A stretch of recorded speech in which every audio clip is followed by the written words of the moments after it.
I am proud to be able to present to you Mr. Daniel Peck from Barracuda with abusing web APIs through scripted Android applications. Thank you.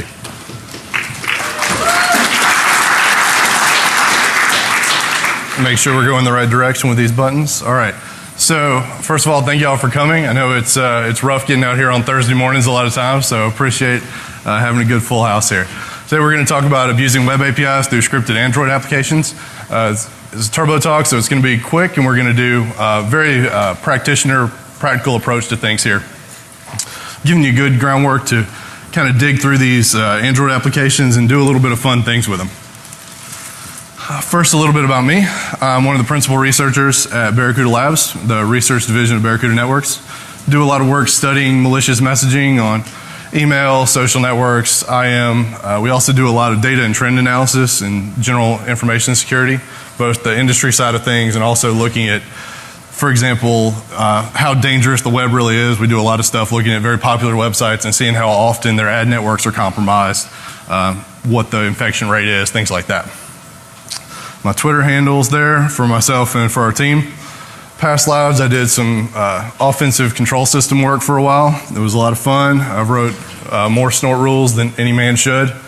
Done a lot of reversing through the years and, of course, assessment work. So very similar resume to a lot of you out there, I'm sure. The session outline, first we're going to start with target selection. We're going to look at the application specifically, look at the APIs a little bit and talk about our approach. We're going to talk about the foundation, stuff you need to know as you dig into this, and exploration of it. We're going to iterate between those two, both from looking at the binary, exploring it, and understanding it, and then the network level as well. And then we're going to talk about how to control it and have some fun with it.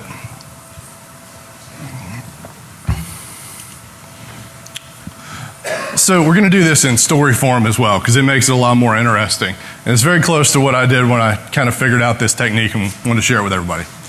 So we're sitting there last year when I didn't get to come with Black Hat for some fun having a baby reasons. Not myself, but so I was looking at social networks, and a lot of them have kind of got going and got a foothold and getting control of their spam problem. But if I wanted to start like that day or today and have, say, 100,000 spam accounts on Twitter, Facebook, Pinterest, whatever your hot new social network is, how would you get started? So you look at what's there and you kind of start going through it. So we're going to say our fictional one here is Twacebook that we're working through. So like most of them, they have a great web interface that you can do a lot of cool things with. They have a great API that's somewhat open to third parties and increasingly locked down. We'll talk about that a little bit as well. And we want to get a few thousand accounts, but there's some restrictions. You have things like CAPTCHAs if you start going through the web API and run your scripting through that. You don't want to deal with that. You have rate limits. Again, you don't want to deal with that. So we're trying to create a few 100,000 accounts. We don't have time to waste. We got to get that malware out now. So we'll start looking at this a little bit. Some good things we have on our side is, like we said, the API is already defined because they allow third parties to use it. It's just in a somewhat restricted fashion. A real positive we have is these social networking companies, like a lot of startups in Silicon Valley, are very worried about friction on their mobile apps.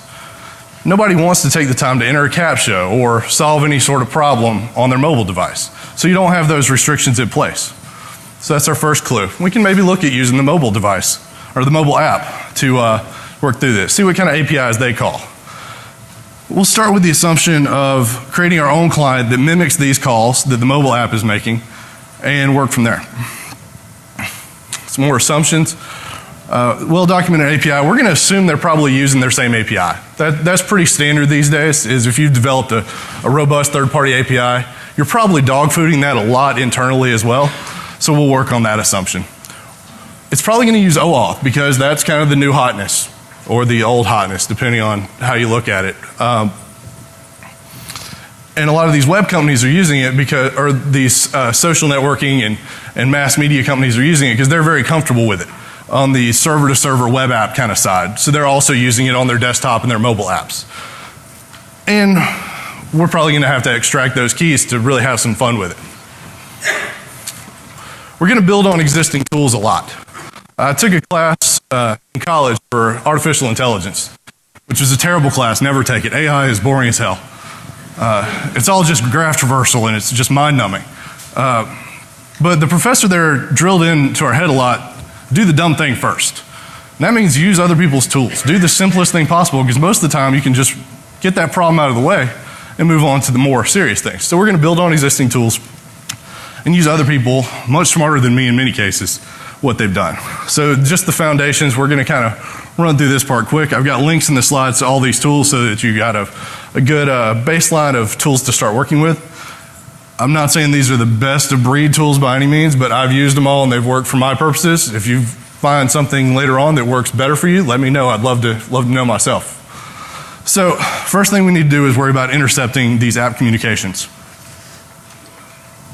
Something I found really good for that is Proxy Droid. It tends to run on most anything.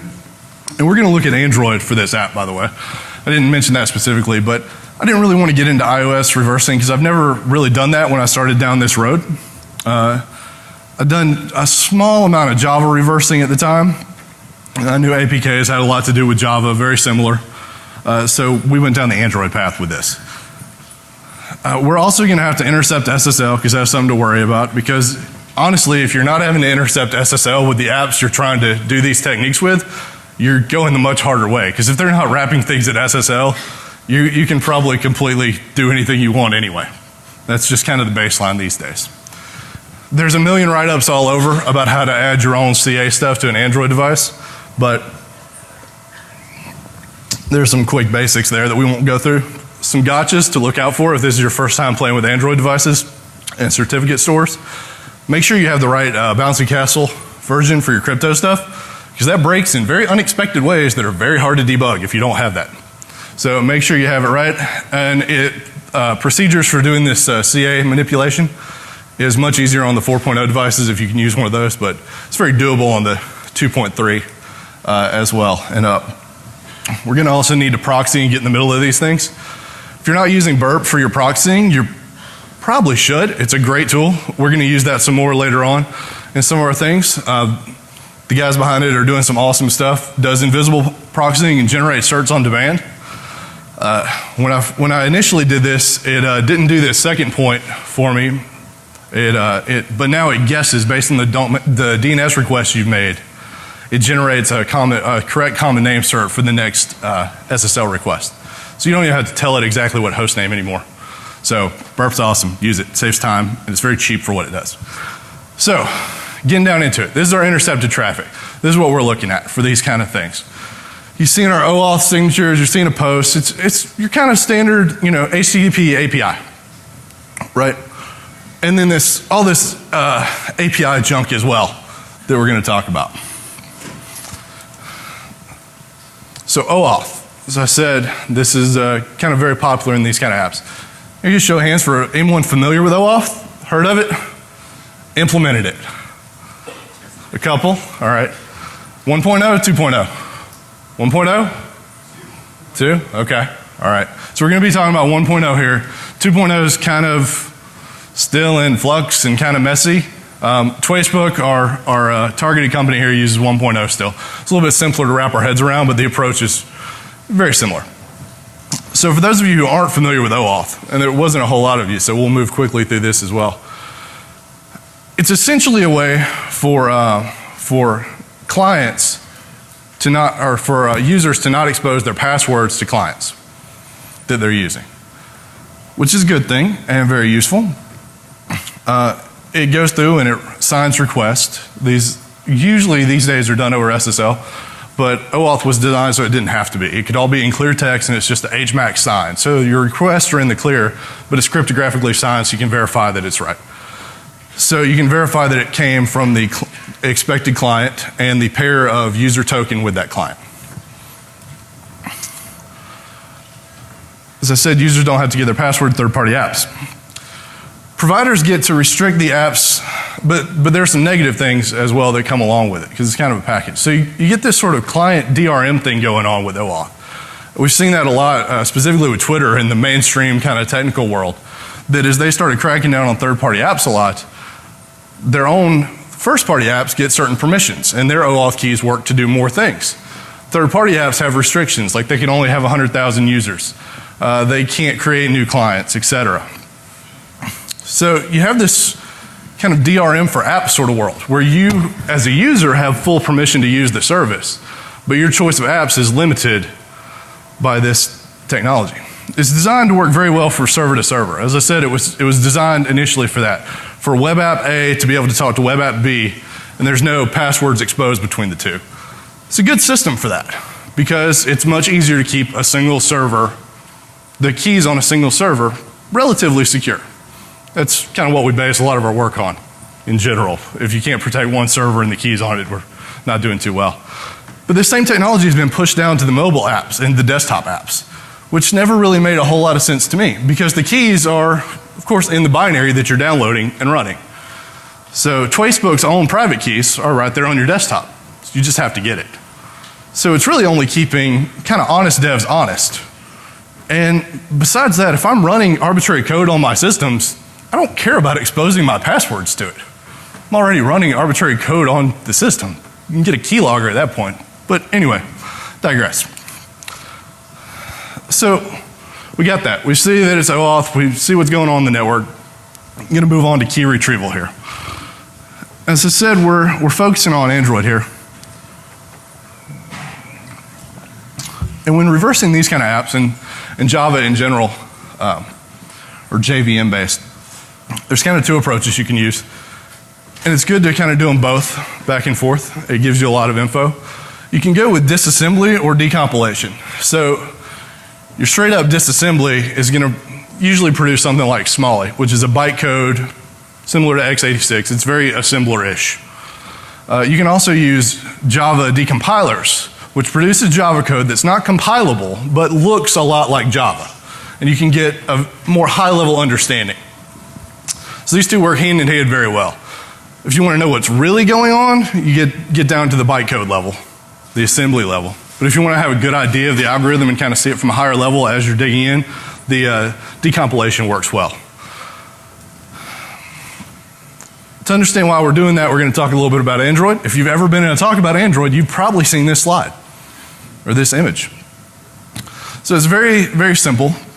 Most everything on your Android application or Android device runs on a Dalvik virtual machine, which is a Java virtual machine subset. It runs on, I can't remember the project code name, but from the Apache Foundation. Anyway, their JVM version. And Dalvik, or APKs that run on these Dalvik virtual machines are very similar to Java jar files. The only difference, or the only substantial difference, is that instead of jars, it produces a DEX file that's optimized for low memory, lower processing environments. Everything's deduped, compressed down a little bit, mostly just to save memory, like I said. But at the heart of it, it's very similar to your kind of standard JVM environment. So if you've ever done really any deep stuff in Java, you're going to be fairly familiar with what you're seeing. Just a little bit about Dalvik so that you understand a few of these slides that were coming up. We're by far not going to get down into a full tutorial on the assembly language here of Smalley, but we're going to get just a little bit of it. So Dalvik is a register-based machine. There's essentially an infinite number of registers because it's a virtual machine. It's optimized for low memory environment, like I said. And it uses the Dalvik instruction set, which is similar but a subset. And the Smalley bytecode looks a lot like this. Again, if you've done much Java, this might look a little similar.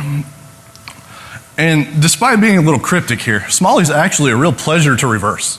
Like as far as assembly, low-level languages like this, Smalley is very concise and very specific in what it does, and allows you to really wrap your head around it quickly and understand the full thing. So here you can see a class is being declared. It's a subset of the Java object class. This is defining a method constructor init. Got a couple locals. So you have these P0, V1, V0, V1. These are registers. P registers are parameters that are passed in. V are virtual registers that you're using within it.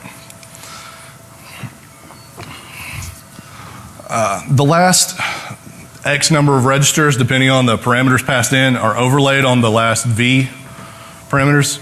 Might not ever be exposed to that, but something to look out for if you're ever doing this. So a 32-bit machine for almost all the registers. 2 are 64-bit values, the long and the double. So when figuring out how many parameters are being passed in to various functions, keep in mind on that those are going to occupy 2 registers if it's a long or a double. These are the, looks like everything's not quite on the screen. There we go. These are the primitives we're looking at. These are the kinds that you have access to from the Smalley deep level. Void, Boolean, byte, short, etc. And then your L's are your objects, your higher level Java objects that are defined. They're available within the assembly as well. And you're going to see that. And we get to make use of that in a lot of interesting ways because we know what these objects are defined as, what they're called, and that's what makes Java work. Once again, the wrong way. There we go. So, little function declaration to look at to kind of get your feet wet and understand what we're looking at. It's defining a method. It's private, static. It's named A. It's the name of the method. It's the type.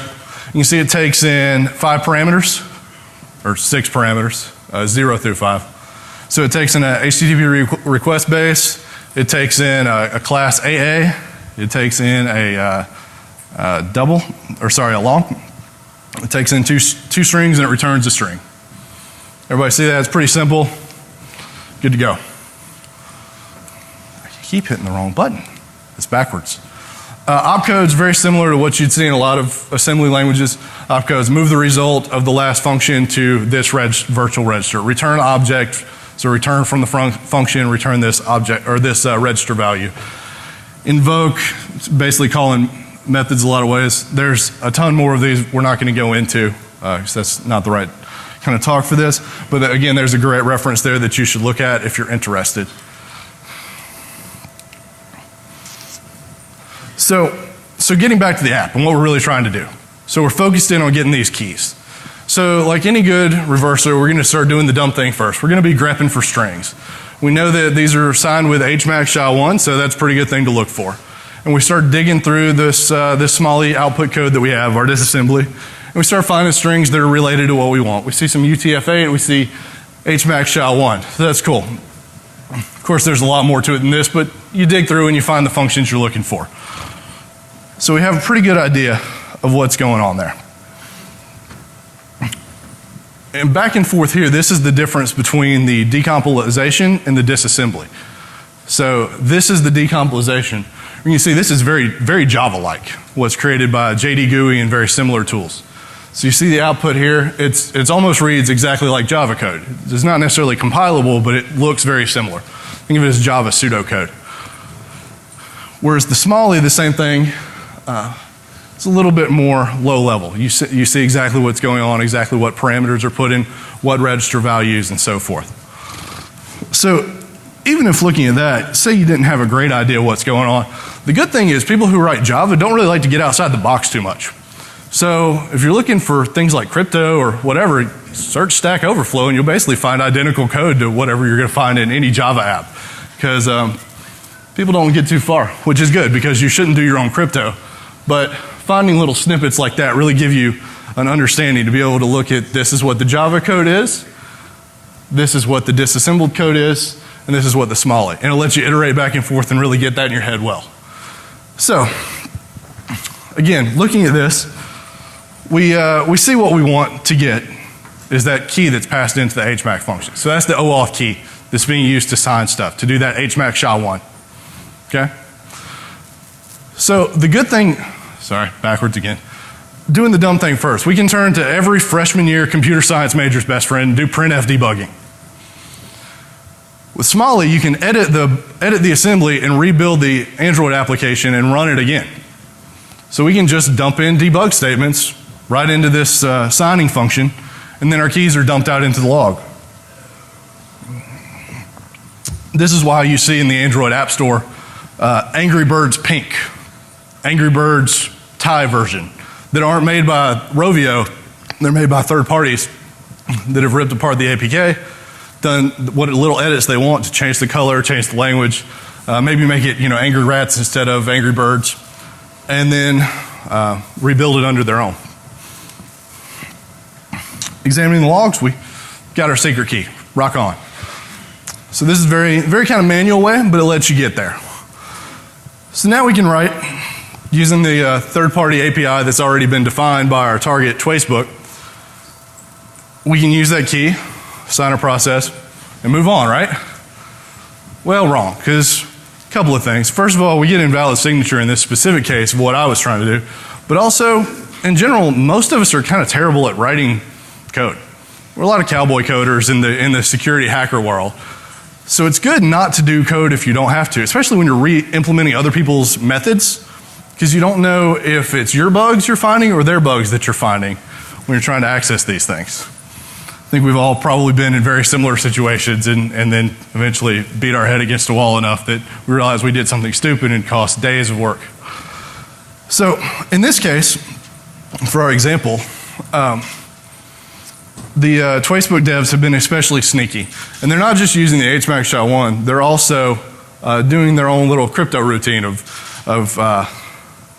hashing it before they're passing their key in. So that key doesn't work anymore. We get this ugly hash algorithm that we found. Looking at the Smalley, it's about 30 pages of this hell.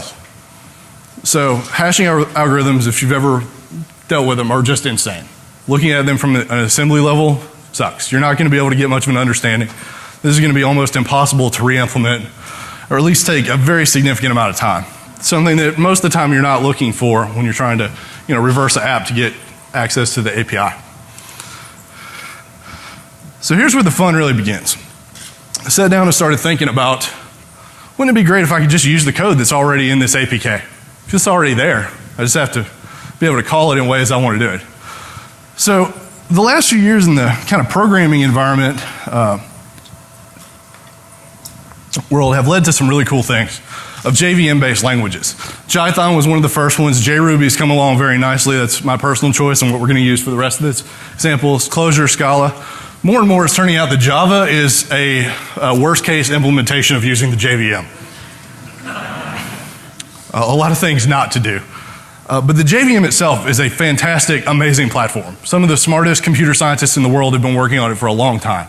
So you get amazing performance, runs anywhere, and when you're working in these kind of languages that are JVM based, you have access to pretty much all the Java libraries out there, which probably a lot of us don't think about because we're not, at least I'm not, and most of the security types I know aren't really Java programmers. That tends to be more of an enterprise kind of programming environment. Some academics tend to use it.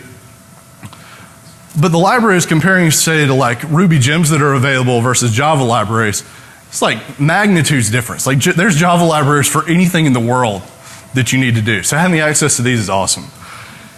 And what we learned previously is that APKs and the DEX files within them and jar files are very similar.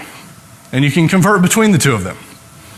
So using these JVM languages, specifically JRuby here, you can pull out the DEX file from it, change it to a jar file with using DEX to jar, another one of these tools that's commonly available and is included with APK tool and some others that we've linked to. And then we can just call it. So we don't have to worry about what the code does anymore. We've just loaded it up into our JVM instance within our JRuby runtime here. Import the class, and now we can just use it however we want. We just have to know the right parameters to pass in. So this is happy times. We can now just write whatever we want. Treat the APK and any APK as a library function. Can iterate up. So what we just showed was, this is very simple, like the obfuscator looks like that we were talking about, that we were trying to get by the little crypto. You just pull it out and call it with the byte array, and then you're getting out what you want, and you can go along your merry way. But the more you get into understanding, you can iterate up and then just completely start running the APK however you want, calling arbitrary functions.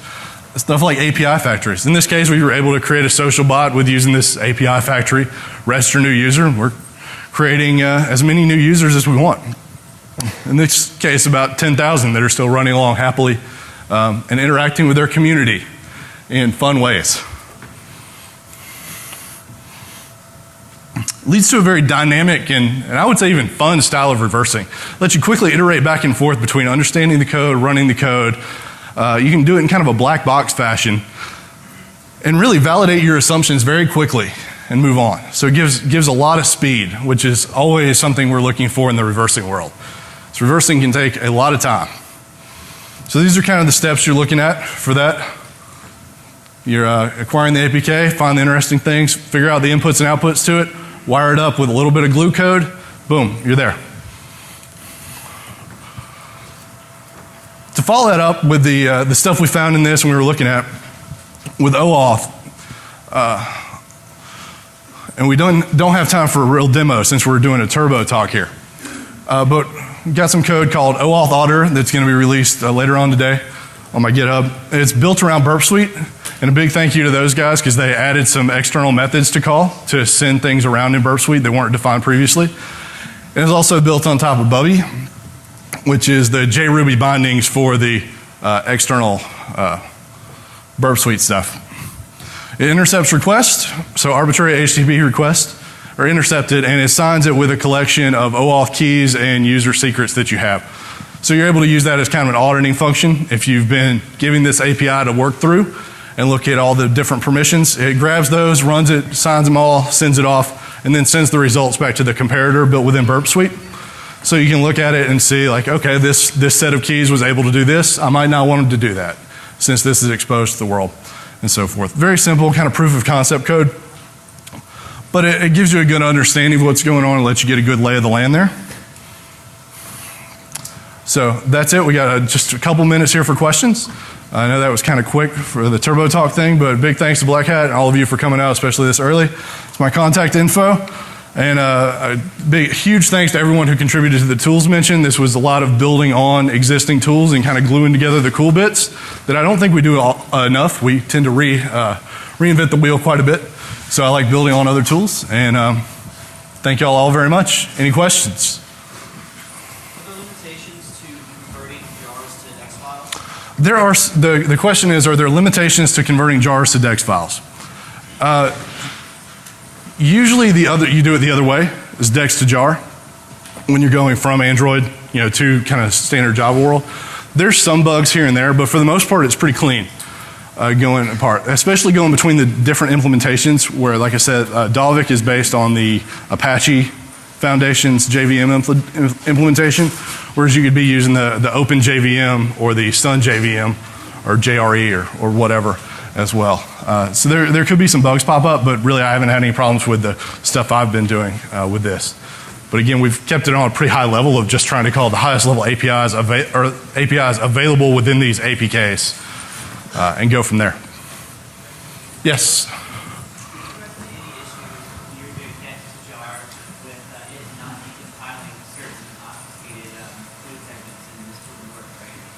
So the question of, I couldn't hear it that well, but have I had any problems with doing DEX to jar on obfuscated bits? Yeah, so that it comes back and saying that I can't, and it gives you Smalley in the results. Have you had that issue? So Smalley is always going to be able to build right back, especially in an obfuscated way. And then going from the DEX to jar, I haven't personally found any problems with that. I won't say that there's none out there, but I haven't found a problem. The Twacebook example here we worked through was all completely obfuscated code. All the classes were AA, lowercase c, etc. So it was all just working through the strings within the invariant strings. Yes?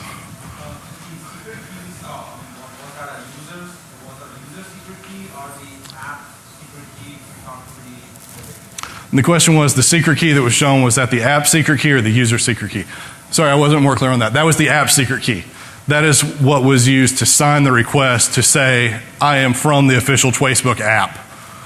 This request to create a new user is coming from a valid place, which means that you don't have to ask a CAPTCHA, you don't have to do any sort of rate limiting in this case. And that's what we were able to get around by using that. So then we can completely impersonate that client as our third-party code with whatever we want. Maybe time for one more, or are we done? Okay, we got to cut. So thank y'all all very much. I'll be outside if you have any more questions. Thank you.